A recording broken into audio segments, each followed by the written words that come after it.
بسم اللہ الرحمن الرحیم، السلام علیکم ورحمۃ اللہ۔ آرمی چیف کی تعیناتی سے متعلق حکومت اتنی چلاکی، اتنی مکاری سے کام لے رہی ہے کہ جو بھی یہ کام کریں گے، جو بھی یہ حرکتیں کر رہے ہیں، جو بھی ان کی کرتوتیں ہیں، وہ آخر ان کے ہی گلے پڑیں گی۔ یہ جو سمری کے اوپر، نوٹیفیکیشن کے اوپر، بار بار ناموں کے اوپر اتنی زیادہ بات چیت ہوتی رہی، اس کا مقصد یہ تھا کہ نون لیگ والے اپنی مرضی کا آرمی چیف لگانا چاہتے تھے۔ دیکھیں، اس پوری واقعے کی ایک بیک گراؤنڈ ہے، وہ بیک گراؤنڈ آپ سمجھیں، آپ اندازہ کریں کہ یہ کتنی مکاری سے، کتنی چلاکی سے اور کتنے تیز طریقے سے اپنی مرضی کے لوگ لانا چاہتے تھے اور اسٹیبلشمنٹ کو کنٹرول کرنا چاہتے تھے، لیکن جنرل باجوہ نے اور اسٹیبلشمنٹ نے ان کے تمام منصوبے ناکام بنا دیے ہیں اور آخرکار ان کو منہ کی کھانی پڑی ہے۔ اور یہ کبھی بھی نہیں ہو سکتا کہ یہ اپنی مرضی کا، دیکھیں ان کی یہ ہمیشہ خواہش رہی ہے کہ یہ اپنی مرضی کا آرمی چیف لے کر آئیں، اپنی مرضی سے آرمی کو چلائیں، اسٹیبلشمنٹ کو چلائیں، اور یہ اسٹیبلشمنٹ کو اس طرح سے ٹریٹ کرتے ہیں کہ جس طرح سے پنجاب پولیس ہے، یہ چاہتی یہی ہے کہ جو پولیس جس طرح سے ان کو ٹریٹ کرتے ہیں، پولیس والوں کو، اسی طرح سے یہ آرمی کو بھی ٹریٹ کریں، لیکن اب یہ پاسبل نہیں۔ جو سمری ہے اس کے اوپر اتنی زیادہ انہوں نے بحث کی، اتنی زیادہ انہوں نے اس کو ڈیلے کیا، اور ڈیلے کرنے کا مقصد یہ تھا کہ اپنی مرضی کا ایک چیف ڈلوایا جائے۔ اس کے جو بیک گراؤنڈ ہے وہ دیکھیں کہ جب شہباز شریف لندن گیا تھا، لندن میں جا کے جب شہباز شریف نے ملاقات کی تھی اور اس ملاقات کے اندر یہ ساری باتیں ڈسکس ہوئی تھیں، یہ سارے معاملات وہاں پر سامنے آئے تھے۔ اب ہو کیا رہا ہے؟ جب انہوں نے وہاں پر جا کے یہ سارا معاملہ ڈسکس کیا، ایک تو انہوں نے جو سیکرٹ ایکٹ ہے شہباز شریف نے اس کی وائلیشن کی،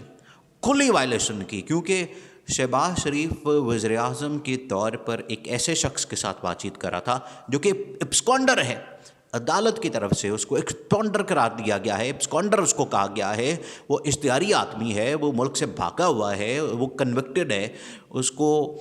یہاں جیسی آئے وہ تو جیل میں جائے گا، اور یہاں جیل سے ہی نکل کے لندن گیا تھا، جو ایون فیلڈ کے اپارٹمنٹ میں، فلیٹ میں بیٹھا ہوا ہے، اس کے ساتھ ایک تو ملاقات کی اور اس ایجنڈے کے اوپر بات چیت کی۔ وہاں پر یہ ڈیسائیڈ ہوا تھا کہ کس کو آرمی چیف لگانا ہے، وہاں پر یہ طے کیا گیا تھا۔ تو آپ دیکھیں کہ پاکستان کی اپوائنٹمنٹ ہے، اہم ترین اپوائنٹمنٹ ہے، حساس ترین تعیناتی ہے آرمی کی، فوج کی، اسٹیبلشمنٹ کی، لیکن معاملہ کہاں ڈسکس ہو رہا ہے؟ لندن کے اندر۔ یہ ان کی سب سے بڑی دو نمبری اور ان کی چلاکی کہ یہاں پر دیکھیں، یہاں پر جس طریقے سے معاملات چل رہے تھے اور مختلف جو ڈیوائسز سامنے آئی، مختلف جو ہیکنگ کے طریقے سامنے آئے، مختلف جو معاملات یہاں پر سامنے آئے کہ ہیکنگ ہو رہی ہے، ڈیوائسیں لگی ہوئی ہیں، ریکارڈنگ ہو رہی ہے، ٹیپ ہو رہی ہے، سب کچھ ہو رہا ہے، اس وجہ سے یہ یہاں سے بھاگے، اور انہوں نے فون کے اوپر بات نہیں کی، انہوں نے واٹس ایپ کے اوپر بات نہیں کی، انہوں نے ڈائریکٹ، شہباز شریف نے کیا کیا، ڈائریکٹ وہاں پر ایجپٹ کے اندر تھے، ایجپٹ میں جو کانفرنس تھی اس کو چھوڑ چھاڑ کے یہ چلے گئے وہاں پر لندن میں، اور لندن میں جا کے پھر یہ ملاقات کی۔ ایک تو یہ کھلی خلاف ورزی کی، جو سیکرٹ ایکٹ ہے اس کی وائلیشن کی، دوسرا یہ جیسے ہی پاکستان کے اندر آگے، پاکستان کے اندر آصف زرداری کے ساتھ مل کے انہوں نے پھر گیم کھیلنی چاہیے، پھر جو گیم انہوں نے کھیلی ہے، جو انہوں نے چاہا، وہ پھر وہی مقصد تھا کہ اپنی مرضی کا، دیکھیں اس وقت نون لیگ اور پیپلز پارٹی ایک پیج پہ نہیں ہے، پیپلز پارٹی والے اپنا آرمی چیف لانا چاہتے ہیں اور نون لیگ والے اپنا آرمی چیف لانا چاہتے ہیں۔ پیپلز پارٹی پہلے دن سے یہ کوشش کر رہی ہے کہ ہم اس طرح کی ڈیل بنا لیں کہ اگلے وزیر اعظم کے طور پر، جو آصف زرداری کوشش کر رہا تھا کہ اگلے وزیر اعظم کے طور پر بلاول بھٹو کو لایا جائے، لیکن شہباز شریف نے اسی دوران، نواز شریف نے بھی اور مریم نواز نے بھی اپنی ایک ڈیل بنا لی اور انہوں نے فائدے لینا شروع کر دیے، جس کی وجہ سے آصف زرداری ناراض ہو گیا تھا، اور اب جا کے آصف زرداری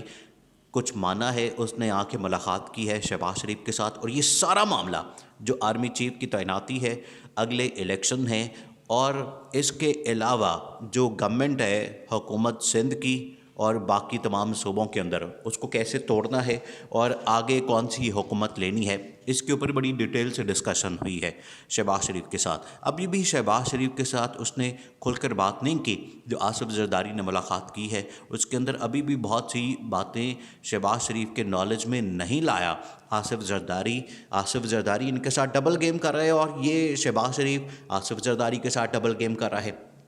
اور یہ ہر ایک کے ساتھ ڈبل گیم کر رہے ہیں. جو انہوں نے ڈیٹا لیک کیا ایف بی آر کا حکومت کے اندر رہتے ہوئے، یہ ممکن نہیں کہ اتنا بڑا اتنا اہم ترین شخصیت کا ڈیٹا لیک ہو جائے، اس کا ٹیکس کا اور سارا ریکارڈ. یہ انہوں نے ڈبل گیم کی نون لیگ والوں نے. تو نون لیگ ڈبل گیم کرتی ہے، پیپلز پارٹی کے ساتھ بھی نون لیگ ڈبل گیم کر رہی ہے، اسٹیبلشمنٹ کے ساتھ بھی. اب یہ جو انہوں نے مکاری کی اس سمری کے اوپر، اس نوٹیفیکیشن کے اوپر، اس تعیناتی کے اوپر، وہ کیا تھی؟ وہ یہ تھی کہ اپنی مرضی کا یہ آرمی چیف لانے کے چکر میں کہہ رہے تھے. اب دیکھیں صبح خواجہ آصف نے کہا کہ سمری آ گئی، بہت سارے چینلز نے یہ خبریں چلا دیں اور سوشل میڈیا کے اوپر بھی یہ خبریں چلنا شروع ہو گئی کہ سمری آ گئی ہے، وزارت جو دفاع ہے اس کے پاس، اور وہاں سے جانی ہے یہ پرائم منسٹر ہاؤس میں. لیکن خواجہ آصف بار بار اس بات کی تردید کرتے رہے اور انکار کرتے رہے. ان کی آپ ٹویٹس دیکھ لیں، ٹویٹس میں بار بار انکار کرتے رہے کہ سمری ابھی آئی نہیں، سمری ابھی پہنچی نہیں، سمری جیسی پہنچے گی. اسی دوران یہ جو D G I S P R ہے ان کا جو آفیشیل ٹویٹر اکاؤنٹ ہے، وہاں سے یہ اسٹیٹمنٹ نکلی اور وہاں سے بتایا گیا کہ سمری موو کر دی گئی ہے اور 6 نام اس میں دیے گئے ہیں. 6 نام اس لیے دیے گئے ہیں کیونکہ 2 پوسٹنگ ہونی ہے، 2 عہدوں کے اوپر تعیناتی ہونی ہے، ایک chairman joint chiefs of staff committee کی اور دوسری آرمی چیف کی. دونوں پوسٹوں کے لیے 3 نام گئے ہیں. اصل میں یہ معاملہ ہے، نام جاتے 3 ہی ہیں لیکن یہ 6 نام اس لیے گئے ہیں کیونکہ 2 لوگوں کی، 2 شخصیات کی تعیناتی ہونی ہے. اب جنرل باجوہ اصل میں اس بات کے اوپر بڑے ناراض ہیں، اس بات کے اوپر بڑا غصے میں ہیں. اور یہ جو انہوں نے حرکتیں کی ہیں پچھلے 1-1.5 ہفتے، 2 ہفتے اور پچھلے 1 مہینے میں، جو کہ یہ حالانکہ یہ الزام کس کے اوپر لگاتے تھے؟ عمران خان کے اوپر، کہ عمران خان اپنی مرضی کا آرمی چیف لانا چاہتا ہے، عمران خان اپنی مرضی کا بندہ لانا چاہتا ہے، وہ جنرل باجوہ کو ہٹا کے جنرل فیض کو لانا چاہتا ہے. یہ لوگ عمران خان کے بارے میں بات کرتے رہے، عمران خان کے اوپر الزام لگاتے رہے، لیکن یہ خود وہی حرکتیں کر رہے ہیں. اصل میں جو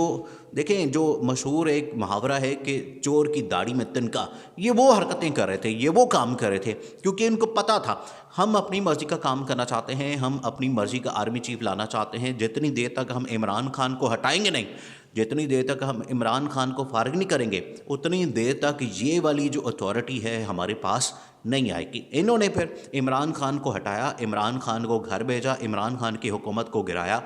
اور خود یہ پاور حاصل کی، اور آج یہ اپنی مرضی کا آرمی چیف لگانا چاہتے ہیں صرف اس مقصد کے لیے کہ اپنا مرضی کا آدمی آ جائے، وہ ان کو الیکشن کے اندر بھی مینپولیشن کر کے دے، وہ ان کو این آر او بھی کر کے دے، وہ ان کو ڈیل بھی دے، اور سارے کے سارے کیسز سارے عدالتوں کے اندر اور جہاں جہاں بھی کیسز ہے، نواز شریف کی ڈسکوالیفیکیشن بھی ختم ہو، سب کچھ ختم ہو، اس کے بعد ہی یہ اپنے معاملات کو سیدھا کر سکے. لیکن اب یہ پاسبل نہیں کیونکہ جنرل باجوہ نے جتنا بڑا ایکشن لیا ہے اس کے بعد یہ اب حکومت رہنے والی نہیں، اور شہباز شریف نے آخر گھر جانا ہی جانا ہے. کیونکہ جس طریقے سے انہوں نے جنرل باجوہ کو پچھلے 6 مہینے یا پچھلے تقریباً 1 مہینے سے زج کیا ہے، اس کے بعد جنرل باجوہ نے ایکشن لینا ہی لینا ہے.